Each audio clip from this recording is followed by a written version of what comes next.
What's happening, guys? Sam Adams here, and welcome to a brand new episode of Caffeinate today for April the 23rd of 2019. My name is Samuel Adams, and welcome to today's show. Of course, as always, I do hope this one finds you well, and if you happen to be brand new to the show, this is a daily gaming news podcast hosted right here on twitch.tv/thesamueladams 5 days a week, Monday through Friday at 7 a.m. Eastern Time, with the goal of keeping you up to date and informed on everything happening in the world of gaming today. And let me tell you right now, it's a bit of a slow news day. However, there is a big Fortnite Avengers crossover coming for the release of Avengers Endgame, of course, hitting theaters this week, and that is our headline story of the day.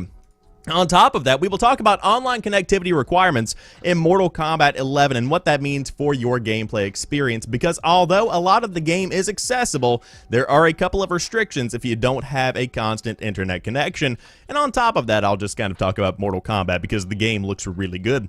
Walmart Canada is embracing its new identity as a leaker of E3 news.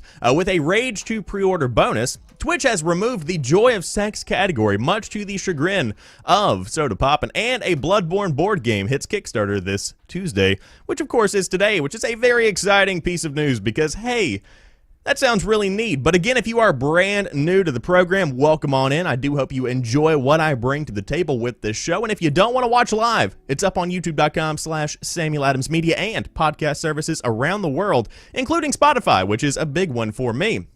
However, without further ado, let's go ahead and dive into today's top stories. Fortnite is teasing another Avengers crossover for Endgame, and it looks like another Avengers event is on its way. There aren't many things on the planet bigger than Fortnite and Marvel's Avengers, and it seems they are teaming up once again. It isn't clear based on the tweet exactly what this crossover might mean, but it would appear it will begin on Thursday, April the 25th. The tweet includes a Fortnite character skin, which looks like Bright Bomber holding on to Captain America's shield. Based on the image, it doesn't look like we're going to be getting a simple return of Fortnite's Thanos mode from the Infinity War event. A Fortnite character carrying Captain America's shield could mean quite a few things. It could mean Marvel-themed cosmetics, though there is currently no cosmetic item that goes on characters' arms. It's also possible that we will be getting a new game mode, this time featuring Cap's shield as a weapon or pickup of some kind. Either way, it seems there really is another crossover event coming, and we will likely get a few more teases before the event goes live, but they are sure to be just as mysterious as this one, and we will all have to wait until April the 25th, the day before Avengers Endgame releases in theaters, to know anything for sure. And so I think this is going to be a very fun crossover event. Of course, I love these events because they blend, big significant franchises together in a way that is just really, fan-friendly. I love this kind of initiative. Of course, a lot of money is exchanging hands, make no mistake about it. These parties are definitely going to be sharing some of that big fat bread, whenever it comes down to it, but still very fun. And whenever people are criticizing this kind of thing, which, believe it or not, on the internet there is criticism for everything, I always present the idea of being a kid around this specific time. I grew up with like the old Spider-Man movies. I grew up with stuff like Call of Duty, and so that was pretty much my bread and butter. I loved that kind of thing, and so to be a kid in today's day and age, looking forward to seeing Avengers Endgame, playing Fortnite as soon as I get home from school in the way that I played Call of Duty back in the day, to see these two worlds blend together, that's phenomenal. There's nothing that beats that. I'm so excited for these people that love this kind of thing. Of course, this is not something that's just restricted to kids enjoying it. Of course, a large swath of people love the Marvel movies and the Marvel Cinematic Universe, and in general superhero movies. But specifically, Avengers Endgame is on track to be just absolutely mind-boggling when it comes to how much money it's bringing in, on top of how many people are actually going to be seeing it. I believe I read yesterday on Dateline, something like that, where I believe the pre-orders were estimated to have crossed over $120 million, and they are estimating over $300 million for this coming weekend, its opening weekend. That's crazy. And of course, this has been over a decade, roughly a decade, something like that in the making. So without any kind of shock, this is obviously happening, but still very big week for entertainment, specifically the movie industry, because man, Avengers Endgame is just massive. And of course, even more massive because now it's getting this Fortnite crossover event. So of course, if you do want to dive in and give it a look, looks like it's going live this Thursday, April the 25th, if you did want to check it out. However, of course, you can check out the Avengers Endgame this week if you did want to as well.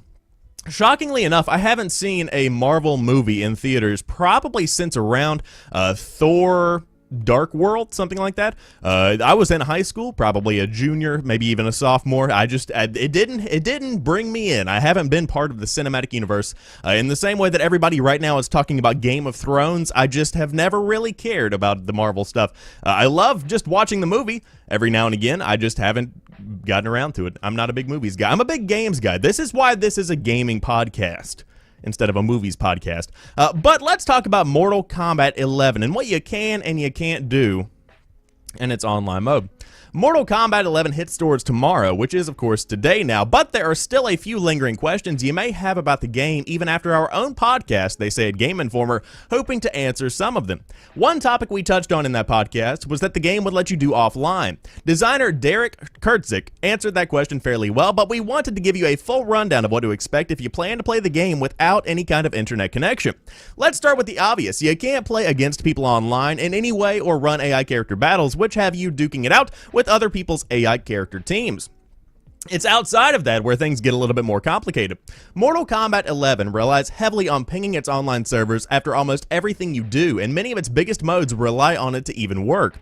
Pretty much everything you do gives you one of four currencies: coins, soul fragments, hearts, or time crystals, and all of that info is mostly kept server-side.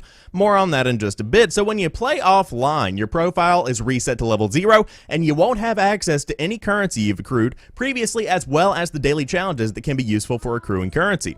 You can still look at your profile stats, though, so that is nice. So essentially, to summarize that, the currency system in the game is pretty much tied to your online connectivity, meaning most of what you do is pretty much tied to online. So if you do play offline, a lot of what you do will be reset. Now, there are two major modes that rely on the different currencies and act as your main way of unlocking new character skins and gear. Towers of Time, pretty much Injustice 2's multiverse mode, involves rotating challenge towers in and out with the character skins and gear up for grabs, and the Crypt are unavailable offline. When Towers of Time has to ping an online server to dole out rewards based on weekly challenges and constant summon new towers, that makes sense, but it's disappointing you can't explore a mostly offline mode like the Crypt without being connected online.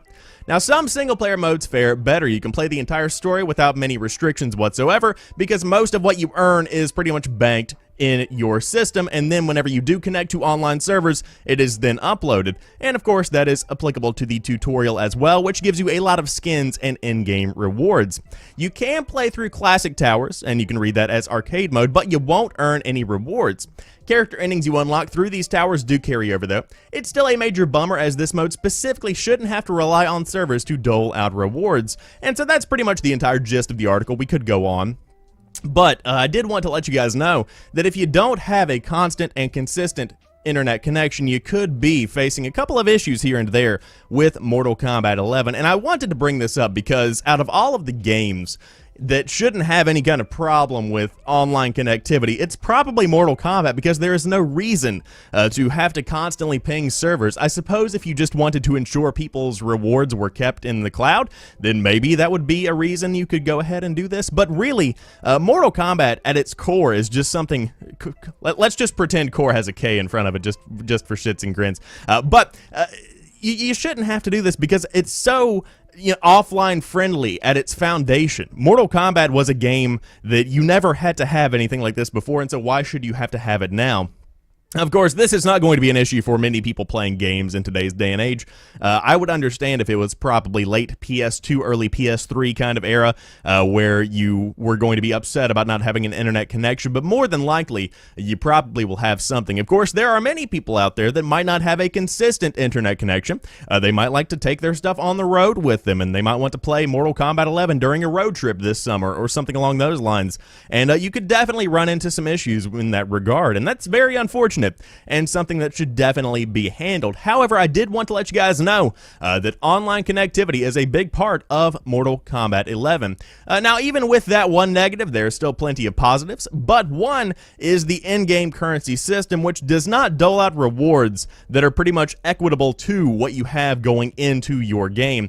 So you could read that as, you spend a lot of time and don't get much back. And they are changing that. I didn't really pull up the article because it's pretty redundant, but pretty much they are changing the in-game currency from the back end, and you'll notice that change very shortly.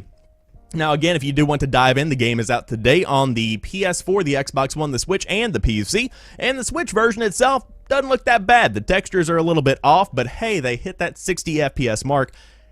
And that's what we need, man. And that's what we need. But Walmart Canada has embraced memes with a leaked Rage 2 pre-order bonus for eager beavers.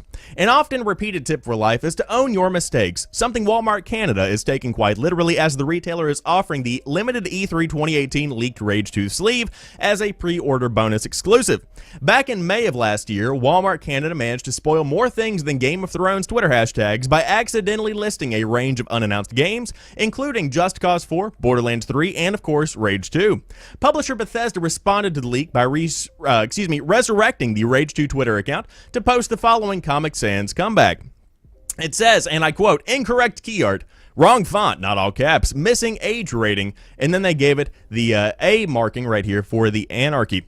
Months on from the episode, Walmart Canada and Bethesda are now making light of the situation with a special cover sleeve for those who pre-order the game on Xbox One or PS4. Buyers can receive the special copy for the price of $79.96, which includes other pre-order bonuses such as exclusive armor. Unfortunately, it looks like this only ships to Canada, so the rest of us will have to make friends with a Canadian or wait for a second-hand copy on eBay if you are in fact that desperate. But meanwhile, there has not been anything official regarding Forza Horizon 5, also leaked by Walmart Canada, although I could be probably, pretty safe in saying that should be coming out at E3 time. But if you did want this funny little piece of gaming culture, then by all means you can check it out right now. Available via Walmart Canada. And very funny stuff here, of course. It's always good, as the article does say, to own your mistakes. I think that's something that everybody should take to heart in life. But truly, to see Walmart Canada just becoming a meme in the way that it has is something that I think is just phenomenal. It's really just funny. So again, I thought that was a pretty cool story to include in today's show, just because, hey, sometimes things happen and things slip out during the Walmart Canada leaks, and that's pretty much where we are today. However, one thing that has slipped out is the joy of sex from Twitch's directory, because Twitch has removed it completely from the site itself. Twitch's rules largely state that sexual content is not allowed, with some educational, scientific, artistic, newsworthy, or academic exceptions aside. And yet, for years, the platform has had its own category called the Joy of Sex. Now it's gone, and one popular streamer and his fans are mourning. The Joy of Sex category's existence is ironic given Twitch's fraught relationship with moderation of nudity and supposed booby streamers. However, the platform creates categories for all but the most obscure games so that streamers can mark down what they are playing, and back in 1993, there was a game for the ill-fated Philips CD called The Joy of Sex. So that's how the Twitch category came to be. The back of the game's case describes it as a wise, entertaining, uninhibited guide to lovemaking containing a sparkling combination of video, illustrations, commentary, and music made easily and instantly accessible, which I guess means it's technically educational. Despite the fact that hardly anybody actually played the Joy of Sex on Twitch, a handful of streamers still used the category for laughs or to test out their streams.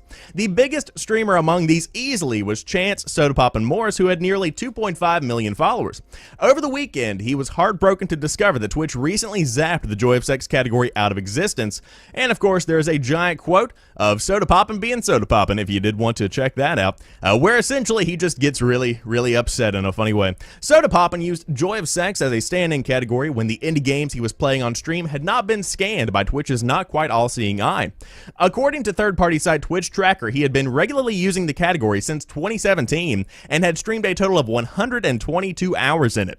During a July 2018 stream, he pulled nearly 50,000 concurrent viewers into his web of sex-free Joy of Sex streams.